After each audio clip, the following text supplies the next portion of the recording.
So everyone's done immigrate. Oh, No, I was just saying hello. okay.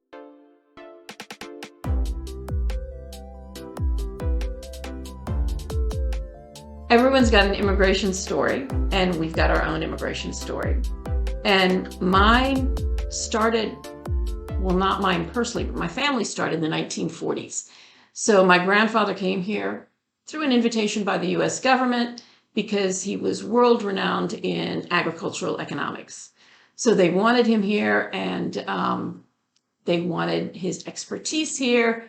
But at that time, Asians could not have any pathway to come to the United States. It was okay with him because he ended up working for the Food and Agricultural arm of the United Nations, and he went off. In 1964, my dad decided to pursue his studies in the United States. In North Carolina, Tar Heels, go Tar Heels this weekend. Not really. Yeah, okay. I'm the Duke fan. He's a Duke fan, yeah, which I didn't know when we got married. But that's a story for another day. So, we came here, my dad came here in 1964 after impregnating my mom, who was in India. And so we joined him later. So we all eventually became permanent residents. But my dad did not allow me to become a US citizen. He was afraid I'd run off and join a rock band, which I most likely would have. So, and then he decided he wanted to go back to India. And once I got to India, he wanted me to go to medical school, as all Indian dads. But I wanted to be a lawyer. And so he said, if you're going to be a lawyer, I think I'm going to get you married. So we had an arranged marriage. By the time I met Shekhar, I'd been in India for over a year, which means my permanent resident status had been deemed abandoned. So I could not come back to the United States on my previous status. So we stayed there for some time, and it was good. But then my family came back, and he kind of noticed that I was missing them. And that's when, with all his degrees, he decided to pursue another degree. Yeah. So I was in Bombay. I was working for India Foils, and so I wrote the GMAT, and I applied, and I got admission in UC Santa Barbara, University of Denver, Colorado, and Virginia Commonwealth University.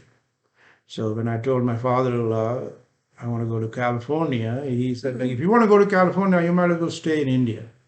What he was trying to say was, hey, I want to get my daughter close to me, and you want to go to California, like 3 time zones away. I said, okay, I'll come to VCU.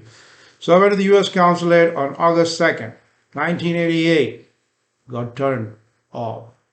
They denied, and they said, we don't know why you are going to U.S. He got 2 great degrees, and he was working as an executive for a multinational company, so they're like, Well, I applied for a PH.D. It was a natural progression from BTech to MBA, but still they were not convinced.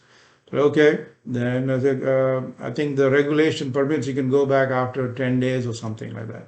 So I went again, and they said, no, sorry. And that time, the second time, they said, we're not sure you have enough money to go and support yourself. And the reason being, I didn't get enough scholarship. My I-20 only showed partial, tuition fee. Even though I borrowed money from my father and I showed all that, they were not convinced. So I said, fine. I came back, talked to my father-in-law on the phone, and so he said, okay, hang on. So he went to the dean of the School of Business here at Virginia Commonwealth University, and he made him, Dr. Mike Little, courtesy of him, we are here, and made him to send a fax to the U.S. consulate in Bombay. And he said, wait for the 48 hours and then go.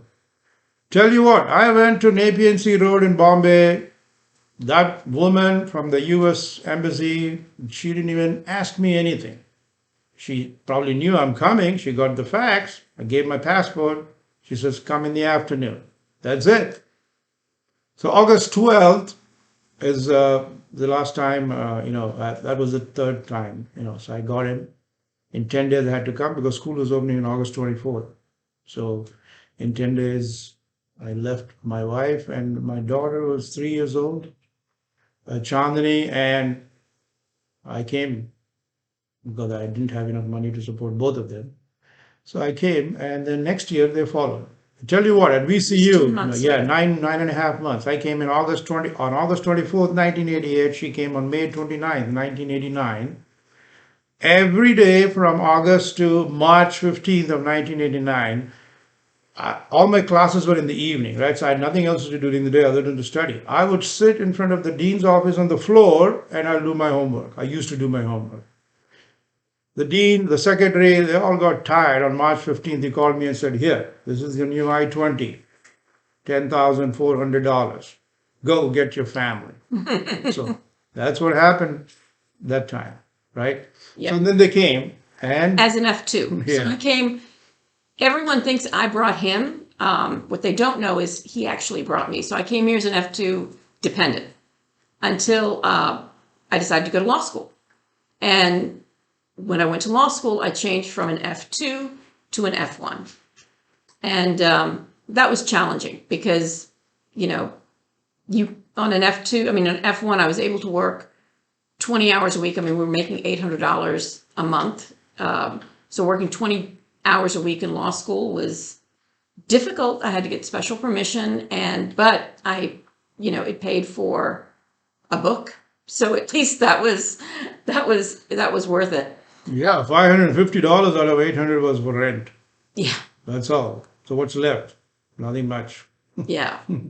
Well, and then during this time, my father became a U.S. citizen, and then he filed a family-based petition to file a petition for, married daughter of a U.S. citizen. That was the time that the immigration, they were shifting their preference categories. So it took a really long time because of the shift. But I could talk to immigration constantly, which was great. So I was talking to the local office, and it seemed like it was progressing. And in the interim, not in the interim, but I became pregnant. So I was in the interim, right? There's no interim. It is pregnancy. It's done. Yeah. So I was 9 months pregnant, and realized that he was on OPT, but his F1, his OPT was going to be running out. And I was on an F1 as well, but, I couldn't travel because, I'm 9 months pregnant. And I was in the middle of my 1 week take home contract exam that if I even blinked, I wouldn't have enough time to finish it. So here I am, 9 months out, typing away. And then I said, let me call the local office. So I called them and I said, hey, you said we'd have our green card by now, but we don't have it. And my husband's OPT is getting ready to expire, which means we won't have any health insurance. Just think about that for a second. So he said, well, the person that's working on, remember this is before computers and databases and things like that. He's the person that's working on your petition. He's on an extended leave and no one else can pick up the file. I said, you've got to be kidding me. He says, no. And I thought, oh my God, what's going to happen? So Shekhar decided to, and the things I'm telling you that we did, you cannot do them today. But he picked up all our passports, and it was pouring down rain, similar to a Bollywood movie, right? It's always the rain when there's some catastrophe happening, somebody's driving, and it's an intense climactic scene. So I'm sitting there, worried to death on the computer, not moving away from my desk because I've got that contract exam. Shekhar takes all our passports and heads off to Norfolk. I went to the Norfolk office, went to the 4th floor, and it's like a typical bank teller counter setup, right? You got 4 tellers, 3 teller slots were empty, only 1 slot. Somebody was sitting there, and I went, and the guy said, the inspector, Mr. X, is not here today. He's on leave, come next week. I said, what? He said, yeah, nobody else knows your case. I said, okay.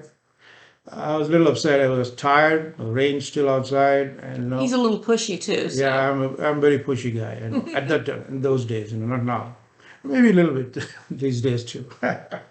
So I As I was dragging my feet, and it was all wet and all that, and so one teller was like this, and all the other three tellers were perpendicular to that, right? So I just turned around, I put my hand, and I was dragging on the the desktop or whatever you want to call it.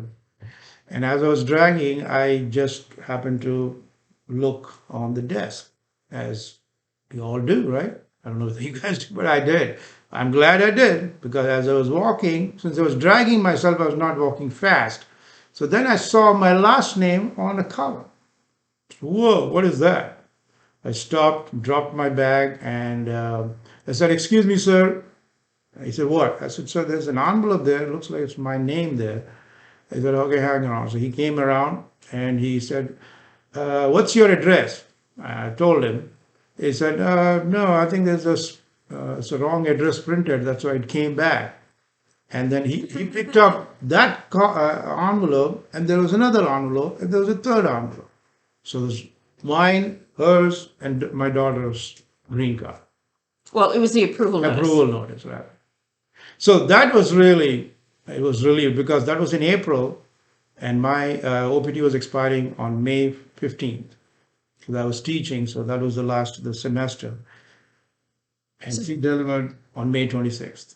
So just imagine the Bollywood climax. Right. And so what they would not do now, he took all three of our passports and they stamped it with a 551 stamp. And so for those who've been listening to our webinars know what a 551 stamp is. That's a temporary stamp that you get as a permanent resident that allows you to work and travel for a year until you get your actual card. And there's no way anyone would stamp a passport like that without the primary person being there present. But back then they did. So they stamped all three passports. I was still taking the exam. There were no cell phones then. And certainly USCIS would not allow him to make a call to Richmond. So I was waiting for him to come back, not knowing what the result would be. That's true. So that's how, that whole episode ended, but it ended well, like any other good Bollywood movie. When I tell my clients I know their struggle, we know their struggle. We know the struggle. But we know that if you're patient and you're smart and you listen to our webinars, that you will find a solution that will help you on your immigration journey. Hey, that thing that she said, it's a dialogue situation from Dilwale Dulhaniya Le Jayenge. Oh my gosh. And Shah Rukh Khan tells Kajol's wife, Kajol's mom, Yeah. says, "What I have done, it's a long way, hard way, but that's the right way. I didn't want to take shortcut and elope with your daughter. I want to do the right way. I want to get to her father to accept it. It's a long way. He beat me up, but still, he's going to give it to me." Yeah, that confidence. Not my father. Ours was an arranged marriage. So this is not in any way reflective of our life. I'm just saying, that the things that she. I told him I'm a Bollywood junk, so ask me anything, probably get it right. So but anyway, we want we are happy that we are here. Yes. So part of the American dream. I can't think of any other country where you can go and become a fabric of that nation. There are very few countries you can do that. And the United States, because of the way it was founded, it celebrates that. No matter what the rhetoric is and what you hear, it celebrates that. And it is the land of opportunity. And it is the American dream. And it is a privilege to be able to secure that status and find a pathway to citizenship. So we have to respect that and understand that sometimes the process doesn't make any sense, but that's the process. So thank you for listening to our story.